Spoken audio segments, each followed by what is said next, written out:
D'ailleurs, c'est une mini-rétrospective. Mais en même temps, c'est un marathon parce qu'il passe d'affilée 6 films, dont plusieurs longs métrages. Et bon, je salue les amis de Métropole parce qu'aujourd'hui même, pendant qu'on est là, ils sont en train de passer un de mes films qui va passer ce soir en dernier, qui est le film sur le grand sculpteur haïtien dont les bandits ont saccagé la maison, Lionel Saint-Éloi. Et on m'avait invité, je devais venir et au cours du mois de juin déjà, et l'aéroport a été fermé. Donc on fait quelque chose qui a été reporté à cause de la situation d'Haïti. Et le comble, ça a été que pendant 2 mois, on ne pouvait pas bouger d'Haïti parce que l'aéroport était fermé. Les bandits avaient tiré à 2 reprises contre des avions qui étaient en train d'atterrir. Ils ont diffusé Heureux sculpteur des rues, qui faisait partie aussi du programme du festival que j'ai à Métropole.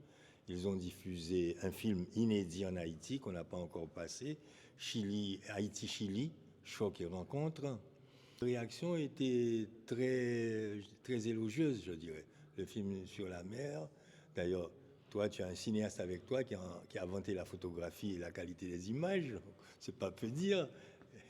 Et puis, donc les gens ont beaucoup aimé. Mais évidemment, le temps est très court entre un film et un autre, donc les discussions n'ont pas été très profondes, disons. Mais les gens, tous ceux qui m'ont parlé aussi en privé pour me dire, écoute, c'est comme dans les marathons, ceux qui n'en peuvent plus s'en vont et ça arrête de marcher ou de courir. Donc, mais je vois que les gens restent quand même hein, jusqu'à la fin.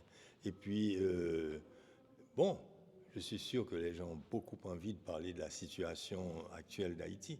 Je dirais qu'il y a de petits progrès dans certains domaines, mais grosso modo, rien n'a changé.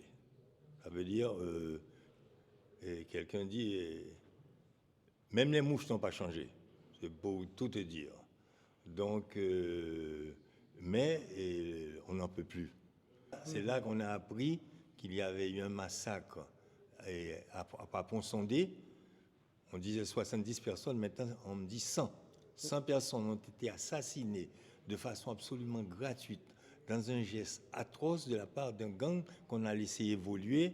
Et d'ailleurs, quand nous, on faisait le film sur Dessalines, je venais de la Crête-à-Pierrot, j'allais à Marchand, et on avait été braqués par 3 gamins qui appartenaient à cette bande de bandits. Heureusement que avant ça, le chef avait disparu, donc c'était un peu des électrons libres. Mais ils nous ont braqués, puis là, il y avait un gars de Marchand qui connaissait bien la zone, qui leur a expliqué pourquoi on était là. Finalement, il leur a donné quelques sous et ils nous ont laissé partir. Mais une semaine avant, ça aurait été une tragédie, tu vois. Et moi, je disais, tout ce qu'on a filmé maintenant, on va le perdre. Pour le conseil, au début, j'étais prêt, parce qu'on essaie toujours de s'accrocher à quelque chose. Je me disais, ils vont faire l'effort de faire un peu comme au XVe siècle, et ces conseils qui étaient à la tête des cités-nations italiennes, Venise, Florence, il y avait même... le roulement, c'était tous les 2 mois qu'on changeait de président de conseil.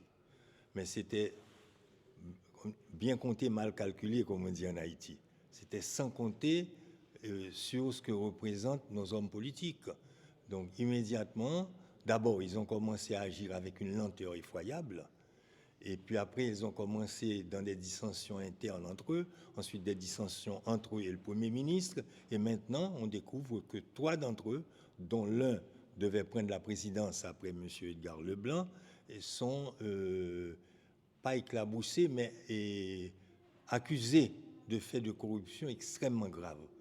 Donc, dans un pays où la corruption règne partout, tu vois le discrédit que ça jette sur une forme de gouvernance tout à fait inédite. C'est un conseil présidentiel pratiquement de 9 membres, dont 7 ont droit de vote et 2 n'ont pas droit de vote, et quelque chose qui était très difficile à gérer, cette forme d'ingénierie politique que la CARICOM a inventée pour inclure là-dedans tous les groupes politiques haïtiens. Et donc on attend des résultats concrets, probants et tangibles. Donc il y a beaucoup de promesses, mais jusqu'à présent, on vit encore dans la peur. La police d'Haïti, tu vois, c'est une police malgré les corrompus qu'il y a là-dedans, c'est une police héroïque.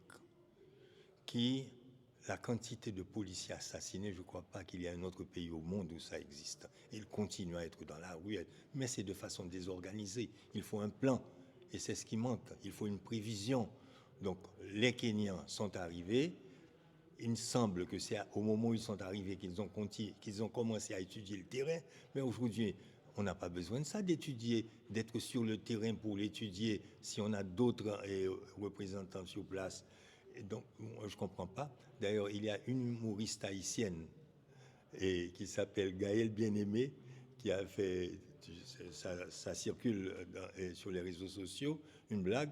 Elle dit qu'elle veut donner des massages aux Kenyans. Ils en ont besoin parce que quand on bouge peu, il te faut des massages.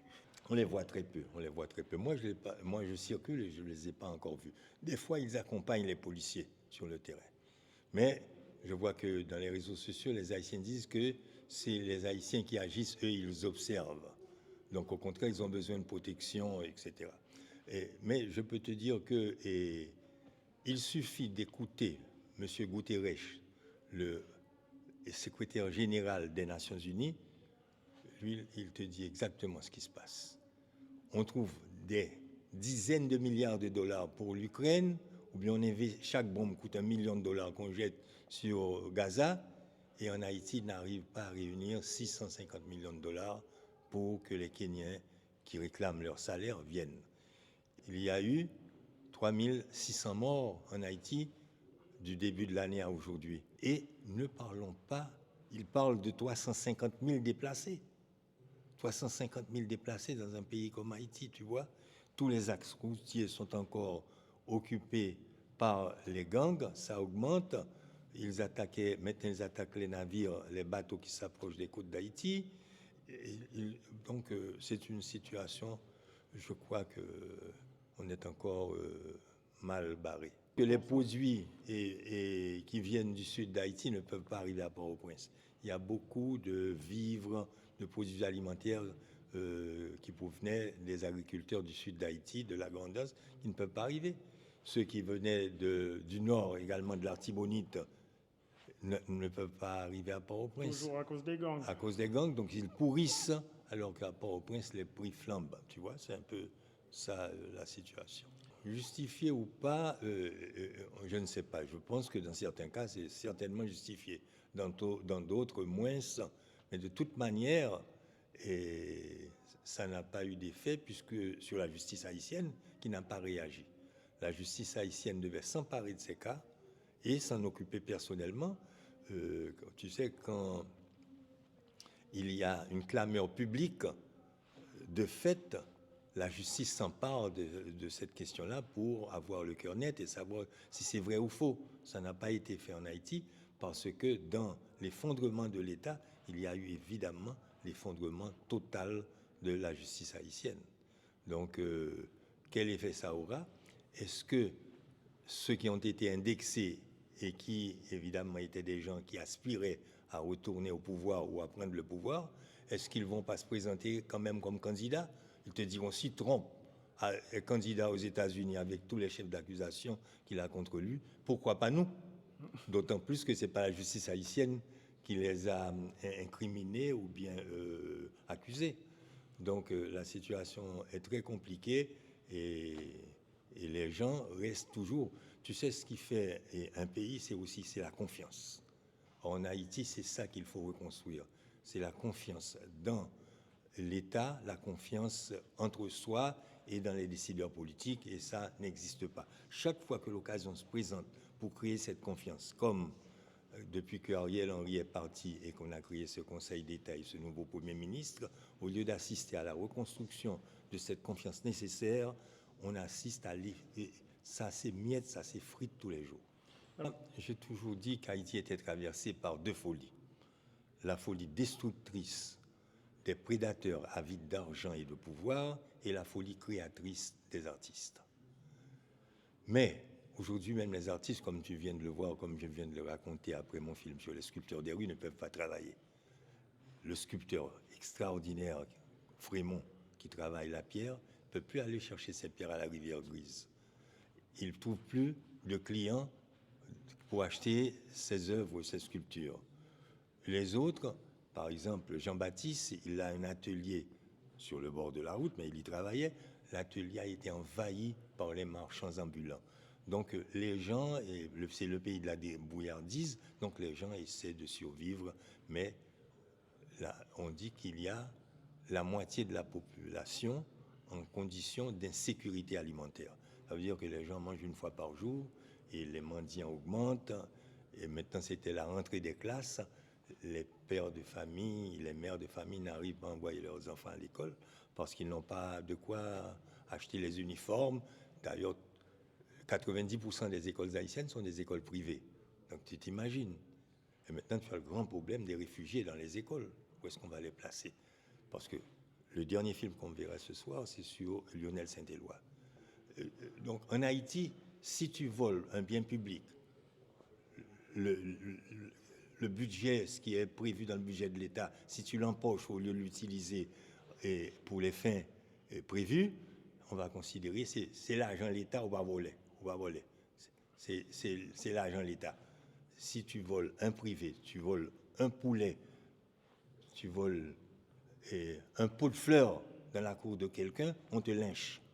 Voilà un peu, voilà la différence, tu vois. Donc en Haïti, il faut rétablir la justice, il faut rétablir le sens du bien commun et autour de ça, mobiliser les gens. Et quel est le bien commun fondamental en Haïti? Le bien commun fondamental, c'est notre environnement. Comme tu le sais, qui est un environnement en train de se détruire. Évidemment, le problème de l'environnement, il faut s'y mettre tout de suite. C'est un problème extrêmement urgent. Il faut aménager ce territoire d'Haïti. On a 27 750 km². Il n'est pas possible qu'on ne sache pas quoi en faire. Il faut décider où l'on va couper des arbres, où l'on va planter des arbres pour les couper, où les forêts, les aires protégées qu'on ne touche pas, ou implanter des industries, ou faire du commerce, voilà, et où habiter. Il faut décider ce qu'on fait de notre territoire. C'est l'un des problèmes fondamentaux. Mais évidemment, tout c'est lié à la sécurité. La sécurité, c'est la priorité des priorités. C'est le premier problème. Si tu es menacé de mort à chaque pas que tu fais, évidemment, tu ne peux plus t'occuper de rien d'autre, sinon d'essayer de sauver ta peau. Quand on fait référence au sida, tu sais, la fameuse histoire des Haïtiens. Ensuite, il a dit que c'était des mangeurs de chats et de chiens, et puis qu'ils contaminent. Les Haïtiens font partie de ceux qui viennent contaminer le sang américain. Je ne sais pas si sur le plan mondial, elle changera quelque chose parce que ça va très mal pour le monde et les Américains ont une grande responsabilité dans cette histoire. Maintenant, pour le cas d'Haïti, il est évident que si c'est trompe, ça va aller très mal pour les Haïtiens, surtout ceux qui sont aux États-Unis. Je crois qu'il a déjà dit d'Haïti, tu sais, c'est une shithole. Donc là, c'est un homme qui méprise les autres, tu sais, c'est un type très arrogant et donc qui méprise tout le monde, sauf lui-même, évidemment. Et je crois qu'il méprise même tous ceux qui l'adorent et qui l'idolâtrent pratiquement. Il avait dit une fois que s'il tuait quelqu'un, je ne sais plus sur quelle avenue des États-Unis, et ces gens continueraient à l'admirer et à l'aimer. Que tous les millions, une partie des millions qu'ils investissent dans la guerre en Ukraine et à Gaza, et au Liban maintenant. Et au Liban maintenant, ils donneront ça aux Kenyans qu'ils ont imposé d'ailleurs, les Kenyans, et surtout aux Haïtiens, pour qu'on ait finalement des forces suffisamment équipées pour faire face aux armes des bandits qui viennent des États-Unis. La première chose qu'on espère des États-Unis, c'est qu'ils arrêtent ces armes. Ils doivent connaître les canaux, ils doivent connaître tous les circuits par lesquels passent ces armes qui arrivent aux bandits. Jusqu'à présent, on n'a saisi que des armes de fabrication américaine.